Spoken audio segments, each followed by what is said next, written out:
എല്ലാ അതിർവരമ്പുകളും ലംഘിച്ചൊരു കാഴ്ചയാണ് സലീമേട്ടൻ്റെ മരണ വീട്ടിൽ നമുക്ക് കാണാൻ സാധിച്ചിട്ടുള്ളത്. അന്ന് സഹപ്രവർത്തകരായിരുന്ന സുബി മരിച്ച സമയത്തും നവാസിക്ക മരിച്ച സമയത്തും എല്ലാം ഇത് പലതരത്തിൽ സഹപ്രവർത്തകരായ ഞങ്ങളും ബന്ധുമിത്രാദികളുമൊക്കെ അനുഭവിച്ചിട്ടുണ്ടെങ്കിലും സലീമേട്ടൻ മരിച്ചപ്പോഴുണ്ടായിരുന്നത് അതിൻ്റെ എല്ലാ സീമകളെയും ലംഘിച്ചിട്ടുള്ള ഒരു കടന്നുകയറ്റമായിരുന്നു. ഹായ് ഗൈസ്, സലീം കുമാർ അദ്ദേഹത്തിന്റെ മരണ ദിവസം മീഡിയസ് ഒക്കെ വന്ന് കാണിച്ചിരിക്കുന്ന തെമ്മാടിത്തരത്തിനെതിരെ ചന്തു പ്രതികരിച്ചിരിക്കുന്നത് നമ്മളെല്ലാവരും കണ്ടിട്ടുണ്ടായിരുന്നു. നമ്മളും അതിനെ പറ്റിയിട്ട് സംസാരിച്ചിട്ടുണ്ടായിരുന്നു. മീഡിയസ് അവിടെ വന്ന് കാണിച്ചിരിക്കുന്ന മറ്റ് ചില കാര്യങ്ങളെ പറ്റിയിട്ട് കൂടിയിട്ട് ഇന്ന് ഇപ്പോൾ രമേഷ് പിഷാരടി പ്രസ് മീറ്റിൽ ഇങ്ങനെ സംസാരിക്കുന്നുണ്ടായിരുന്നു. നമുക്ക് അതിലോട്ട് വരാം. അതിന് മുന്നേ തന്നെ ആ വീട്ടിൽ ആ ഒരു ചടങ്ങ് നടക്കുന്ന ദിവസം വന്ന് ചില ആളുകൾ കാണിച്ചു കൂട്ടിയിരിക്കുന്ന പരിപാടിയെ പറ്റിയിട്ട് വീണ്ടും കൂടുതൽ ചർച്ചയായിട്ട് മാറുന്നുണ്ട്. അപ്പോൾ അതിൽ നമ്മൾ കഴിഞ്ഞ വീഡിയോക്കകത്ത് സംസാരിച്ചിരുന്നു.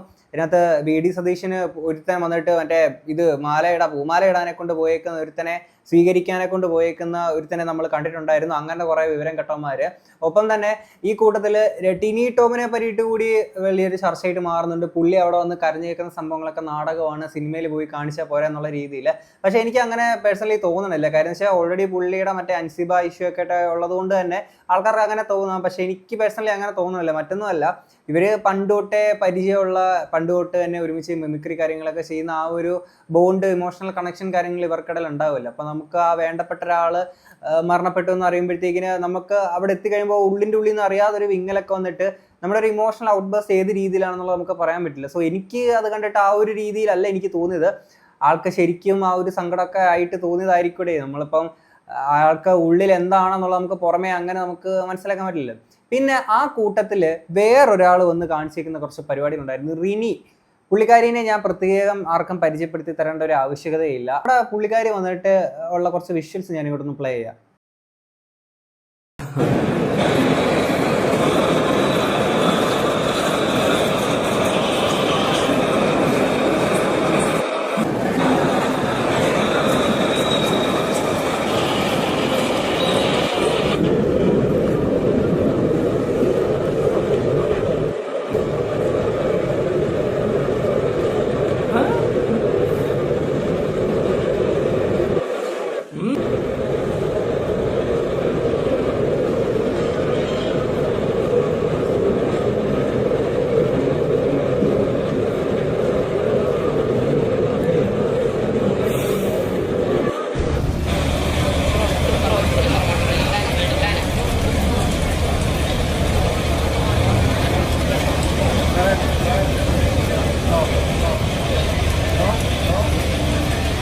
എന്തോന്ന് ഇത്, കല്യാണം കൂടാൻ വന്നതാണോ?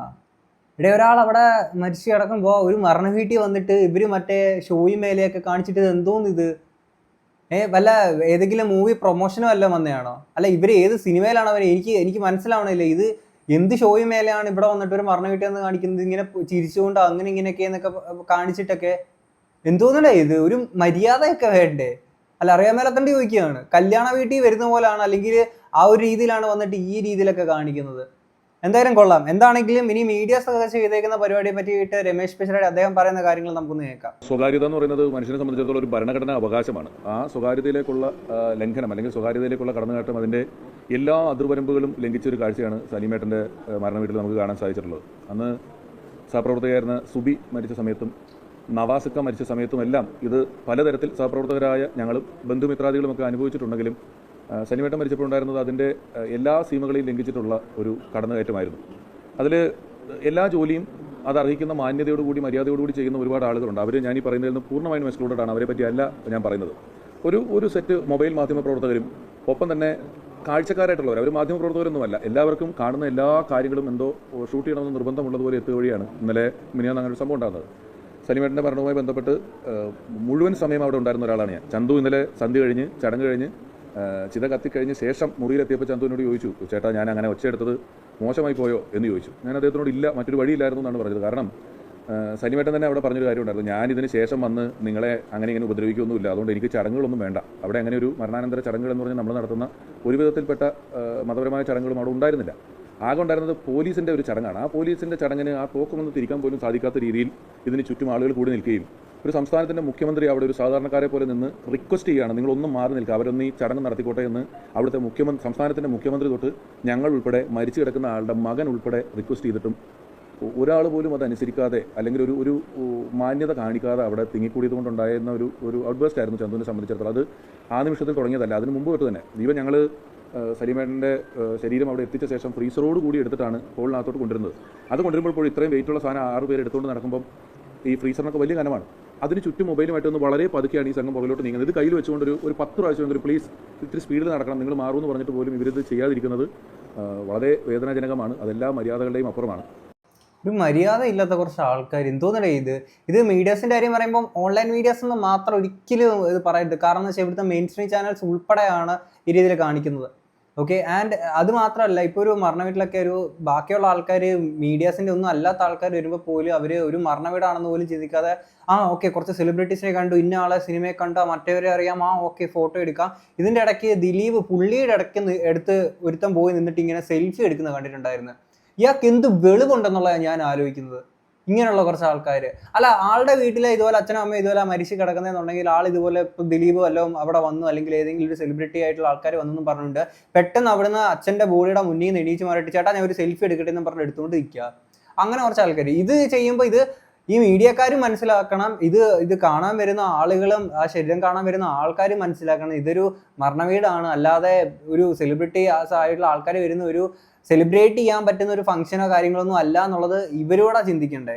സന്ദർഭം കണക്കാക്കിക്കൊണ്ട് പറയണം. നമ്മൾ ഒരു പൊതുപരിപാടിയിൽ പങ്കെടുക്കുമ്പോൾ, ഞാനോ മറ്റേതെങ്കിലും രാഷ്ട്രീയ പ്രവർത്തകരോ സിനിമാ പ്രവർത്തകരോ ആരോ ആയിക്കോട്ടെ, അവർ ഒരു പൊതുപരിപാടിയിൽ പങ്കെടുക്കുമ്പം അവരെ ഇഷ്ടംപോലെ ആളുകൾ ഷൂട്ട് ചെയ്യും. അത് ചെയ്യുന്നതിലൊന്നും യാതൊരുവിധ കുഴപ്പങ്ങളുമില്ല. ജനാധിപത്യത്തിൻ്റെ ഒരു 4ാം തൂണെന്ന് അറിയപ്പെടുന്നതും അല്ലെങ്കിൽ ജനാധിപത്യത്തിൽ ഞങ്ങളെക്കാളൊക്കെ വലിയ അവകാശങ്ങളും ജനങ്ങളുടെയും നേതാക്കളുടെയും ഇടയിൽ നിൽക്കുന്നതുമായിട്ടുള്ള ഒരു വിഭാഗമാണ് മാധ്യമപ്രവർത്തകരെന്ന് പറയുന്നത്. അതിന് ജേർണലിസം പഠിച്ച് പാസ്സായിട്ടുള്ള ആളുകൾ, മാധ്യമപ്രവർത്തകരെ വളരെ ഗൗരവമായി കാണുന്ന ആളുകൾ, അതിന് ലൈസൻസ് ഉള്ള ആളുകൾ, ഇവിടെ നിന്നല്ല ഇത് പോയിട്ട് ഒരുവിധപ്പെട്ട ലൈസൻസും ഇല്ലാതെ നമ്മുടെ സ്വകാര്യമായ നിമിഷങ്ങൾ നമ്മളൊരു ഫാമിലിയായിട്ട് അത് ഇതിൻ്റെ ഒരു ആക്കം പറയണമെങ്കിൽ ഇത് നിങ്ങൾക്കാണ് സംഭവിക്കുന്നതെന്നൊന്ന് ചിന്തിക്കേണ്ടുന്ന ഒരു കാര്യമുണ്ട്. മരണത്തിൻ്റെ കാര്യം വിട്ടേക്കുക. നമ്മൾ ഞാനോ എൻ്റെ ഭാര്യയോ അല്ലെങ്കിൽ മറ്റൊരാളോ അയാളുടെ ഭാര്യയോ മകളോ ഒക്കെ ഉൾപ്പെടെ ഒരു ഹോസ്പിറ്റലിൽ പോയാലോ ഒരു ക്ഷേത്രത്തിൽ പോയാലോ ഒരു സിനിമയ്ക്ക് പോയാലോ എല്ലാം അവിടെ വന്ന് ഇത് ഷൂട്ട് ചെയ്യുകയും അതിനുശേഷം അനാവശ്യമായ ക്യാപ്ഷനുകൾ ഇട്ടുകൊണ്ട് ഇയാളുടെ ഭാര്യ എന്ത് സിമ്പിളാണെന്ന് നോക്കൂ, അച്ഛൻ്റെ കൂടെ ഫോട്ടോ എടുക്കുന്നത് നോക്കിയിരിക്കുന്ന മകളെ കണ്ടോ എന്നൊക്കെ പറഞ്ഞിട്ട് ഭാര്യ, കുഞ്ഞുങ്ങൾ ഇവരെല്ലാവരെയും പബ്ലിക്കായിട്ട് ആൾക്കാരെ കൊണ്ട് ചീത്തവിളി കേൾപ്പിക്കുക.